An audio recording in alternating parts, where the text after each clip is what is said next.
Channel Soni news Gulabpura में आपका स्वागत है। देखिए समाचार। भीलवाड़ा जिले के गुलाबपुरा कस्बे में मंगलवार को सहायक निदेशक कृषि विभाग कार्यालय में एक दिवसीय कृषक प्रशिक्षण शिविर में कृषि अधिकारी प्रभुलाल जाट ने क्या कहा, देखते रहिए क्षेत्र का लोकप्रिय YouTube channel Soni news Gulabpura पर समाचार। अगर आप हमारे चैनल पर पहली बार नए हैं तो चैनल को सब्सक्राइब करें, बेल आइकन पर घंटी का बटन दबाएं, खबर को लाइक करें, शेयर करें। देश दुनिया में कहीं पर भी। हम खड़े हैं भीलवाड़ा जिले के गुलाबपुरा कस्बे में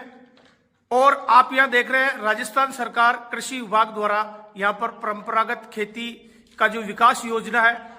उसके लिए यहां पर हम देख रहे हैं कृषि विभाग के अधिकारियों के साथ में क्षेत्र के किसान लोग आए हैं। हम इन्हीं से जानते हैं सर इस प्रशिक्षण शिविर में क्या क्या किसानों को जानकारी देंगे और अभी वर्तमान में जो बुआई का समय चल रहा है इसमें किसानों को क्या क्या चीज की जो है बुआई करनी चाहिए ताकि किसानों को ज्यादा से ज्यादा लाभ हो। सर सबसे पहले YouTube channel Soni news Gulabpura में आपका स्वागत है। सर सबसे पहले आप अपना परिचय दीजिए, क्या नाम है सर आपका? नमस्कार सोनी साहब और सभी किसान भाइयों को नमस्कार। मैं प्रभुलाल जाट कृषि अधिकारी गुलाबपुरा यहाँ पोस्टेड हूँ और कृषि विभाग हमेशा ही कृषकों के हित के लिए तत्पर है। ये जो आज जो हमारा जो मेन मोटिव है परंपरागत कृषि विकास योजना जो जैविक खेती है, जैविक खेती तो सरकार का है कि इतने सालों से अपने जो प्रचलन में चलती आ रही है उर्वरक के द्वारा और केमिकल के द्वारा जो खेती है उससे मृदा का और किसान का स्वास्थ्य खराब होता जा रहा है। तो मृदा की उर्वरकता शक्ति है वो कम होती जा रही है, मृदा में जो लाभदायक जीवाणु है विषाणु वो धीरे धीरे खत्म होते जा रहे हैं। तो सरकार का मोटिव है कि जैविक खेती को बढ़ावा देते हुए किसान एटलीस्ट अपने खुद के लिए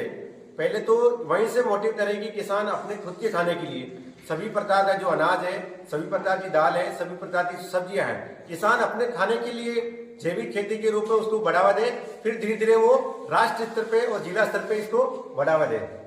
तो जो प्रसाद का जो किसान के आज की जो मीटिंग है उसमें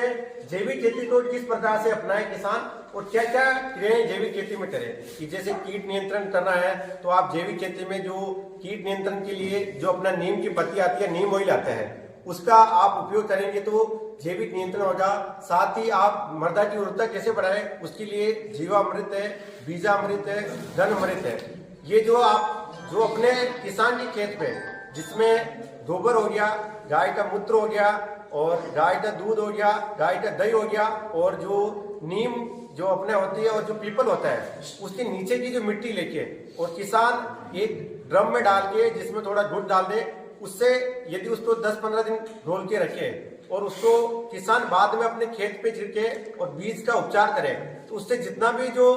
मिट्टी में इतने सालों से उन्होंने उर्वरक डाला है उन उर्वरक से जो मिट्टी में पड़ा है उसी से वापिस जो पौधे को आवश्यक पोषक तत्व चाहिए होते हैं वो सारे मिट्टी में जो लाभकारक जो जीवाणु है वो सारे उसी पोषक तत्वों के लिए जो क्योंकि जो जीवाणु चाहिए, जीवाणु खाने के लिए आवश्यक जो पोषक तत्व है वो यदि मिल जाएंगे, जैसे जीवाणु को क्या गुड़ मिल गया तो गुड़ से क्या वो अपनी क्रिया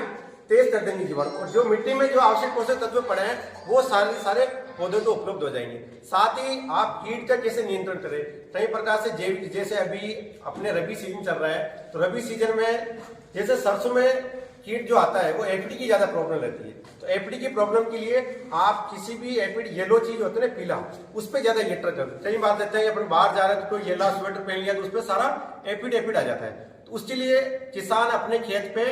एक किसी भी या तो येलो पे पट्टी ले ले या फिर कुछ येलो कपड़ा लेके और उस पर ग्रीस लगा देते हैं तो उस पर किसान जितना भी एफिड आएगा वो सारा का सारा उस पर चिपक जाएगा। तो किसी प्रकार का जितना भी एफिड है जो कीट लग रहा है सरसों में वो सारा का सारा उससे नियंत्रण हो जाएगा। तो किसानों को अपनी दवाई डालने के बजाय ये नियंत्रण कर लेते हैं तो एफिड उस पर अटैक हो जाएगा। साथ ही ऐसा ही एक प्रॉब्लम आती है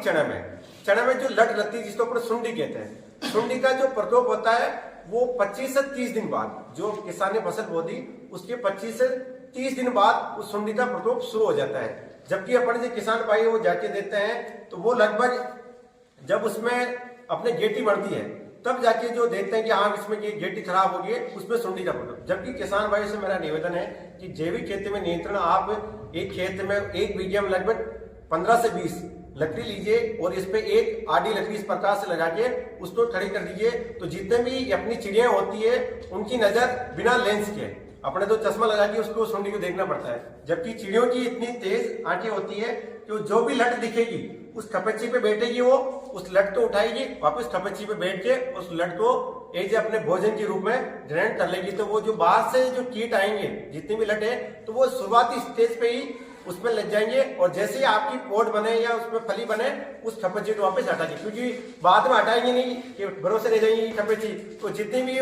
वो चिड़िया है वो सारी अपनी।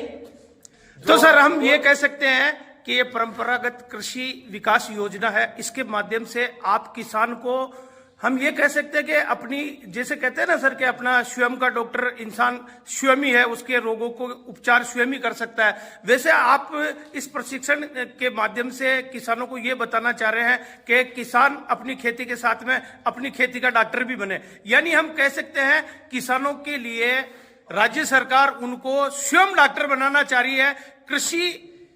उत्पादन बढ़ाने के लिए, उनके रोगों का उपचार कैसे हो उसके लिए। सर ये बताइए, ये जो आप बता रहे हो किसानों को डॉक्टर भी बना रहे हो, हम ये कह सकते हैं किसान जो आत्मनिर्भर उत्पादन के अंदर बना रहे हो, उसके साथ तो हमारे को ये लगता है कि इस प्रशिक्षण से आप किसानों को अपनी खेती का डॉक्टर भी स्वयं बना रहे हो। सर ये बताइए, जब कोई डॉक्टर होता है तो उसको तो बहुत डिग्री लेनी पड़ती है, उपचार के लिए काफी चीजें लेनी पड़ती है, लेकिन हमने देखा आपने जो किसानों को डॉक्टर बनाने का जो ये आप फार्मूला बता रहे हैं, सर इसमें तो बहुत बड़ा खर्चा आता होगा। नहीं, इसमें कोई भी खर्चा नहीं आता। किसान अपनी लागत पे, अपने घर पे स्वयं से खर्चा की चाहिए। यदि आपने गुड़ ले लिया 2 किलो 5 किलो तो 100 रुपए का खर्चा आता है। आपने घर पे अपने गौमूत्र है, गाय का जो गोबर है वो अपने घर पे है, साथ ही आपने पीपल के पेड़ से जो मिट्टी उठाई है उसमें कोई खर्चा नहीं है, एक के बराबर खर्चा। पीपल की बस मिट्टी उठा के लानी है वहां से, इसमें एक ड्रम में डाला, इनका घोल बनाया, तो उसमें क्या करना, बस आपको सुबह शाम उस घोल को हिलाना पड़ेगा, ये खर्चा आएगा। बस किसान की मेहनत है, इसमें खर्चा स्वयं अपने किसान के स्तर पे न के बराबर खर्चा। तो सर हम तो ये मान चले इस चीज को कि जो लोग, जैसे हम कह सकते हैं कि अपने शरीर में कोई बीमारी हो जाती है तो उसके लिए लाखों करोड़ों रुपए हॉस्पिटलों में खर्च करना पड़ता है, और आपने तो गांव-गांव में अपने जो हम देख रहे हैं इस प्रशिक्षण के माध्यम से डॉक्टर तैयार कर रहे हो, और डॉक्टर के साथ में उसका उपचार भी आप बता रहे हो, और आप उसकी सामग्री भी आप बता रहे हो कि आपके आसपास ही जो सामग्री है इसी से आप उपचार कर सकते हो। इससे किसानों को हम ये कह सकते हैं, इस प्रशिक्षण शिविर के माध्यम से आज हम देख रहे हैं यहाँ पर काफी किसान लोग भी है, यहाँ पर हम देख रहे हैं ये इनके चेहरे पे बड़े ध्यान से सुन रहे हैं, तो ये हम इस चीज को महसूस कर सकते हैं कि कृषि विभाग द्वारा जो आज ये प्रशिक्षण जो शिविर है इसमें जो किसानों को जानकारी दी जा रही है, निश्चित तौर से किसानों की आमदनी के साथ में उत्पादन बढ़ाने के अंदर भी ये काफी जो है इसमें सहयोग करेगी। YouTube channel Soni news Gulabpura. धन्यवाद सर।